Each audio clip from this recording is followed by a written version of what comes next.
Bonjour à toutes et à tous. Aujourd'hui, nous sommes le jeudi 16 avril 2020, 107e jour de l'année. Il reste 259 jours pour finir cette année en beauté. Nous sommes donc toujours dans la 16e semaine. Le 16 avril, nous fêtons Saint Benoît Joseph. Et je t'invite à aller voir ma page, mon site internet nadiapayard.com ainsi que ma page Facebook Nadia Payard Coach, où tu trouveras les liens pour les fêtes du jour, les fêtes à souhaiter, ainsi que les dictons du jour et les conseils jardinage. La carte du jour, toujours issue du jeu de cartes les cartes de lumière, et la carte s'intitule l'ange de la catégorie lumière. Et les cartes lumière, comme les 2 jours précédents, délivrent un message éclairant propice à la prise de conscience. L'ange. L'ange déroule les messages divins pour vous rappeler votre mission de vie.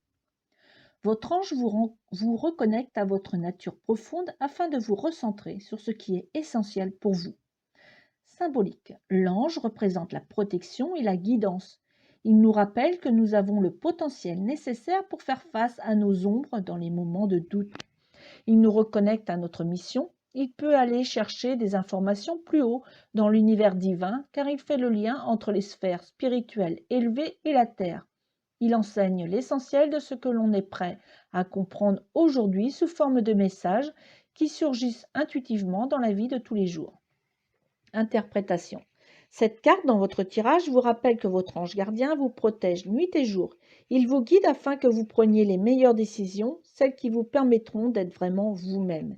Il vous connaît parfaitement et sait vous souffler les solutions les plus adaptées, car il connaît vos aspirations, même celles que vous avez oubliées. Et il sait comment s'y prendre. Prenez le temps de lui demander de l'aide et d'écouter ce qu'il vous annonce comme bonne idée. Activez votre carte. En état d'accueil, imaginez votre ange à votre manière. Vous pouvez vous inspirer de peintures anciennes, de sculptures, de dessins. Il peut être statique, vous regardant droit dans les yeux, ou volter autour de vous, ou dans un ciel. Percevez la puissance de son rayonnement et l'impact positif sur sa présence rassurante. Puis parlez-lui de votre questionnement, de vos besoins, de trouver une solution qui convienne.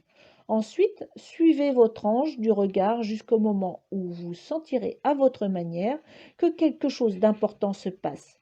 Une vibration, un mot, une phrase vous annonce qu'un changement viendra maintenant ou plus tard. Donc je reprends la lecture du livre de Louise Hay, Transformez votre vie, et nous étions rendus aux bras. Les bras représentent notre capacité à embrasser les expériences de la vie. Leur partie supérieure est liée à notre aptitude, alors que l'avant-bras représente notre habilité.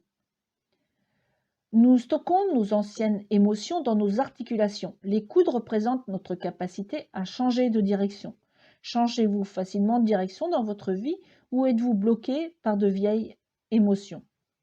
Les mains saisissent, tiennent, pincent. Nous laissons les choses glisser entre nos doigts. Parfois, nous les tenons trop longtemps. Nos mains sont agiles, crispées, ouvertes, préhensibles. Nous réussissons ou nous échouons à nous prendre en main. Nous sommes main dans la main avec quelqu'un. Nous donnons un coup de main. Nous échangeons une poignée de main. Les mains peuvent être douces ou un ensemble d'articulations raidies par trop de cérébralité, ou encore déformées par la critique arthritique. Des mains crispées trahissent la crainte.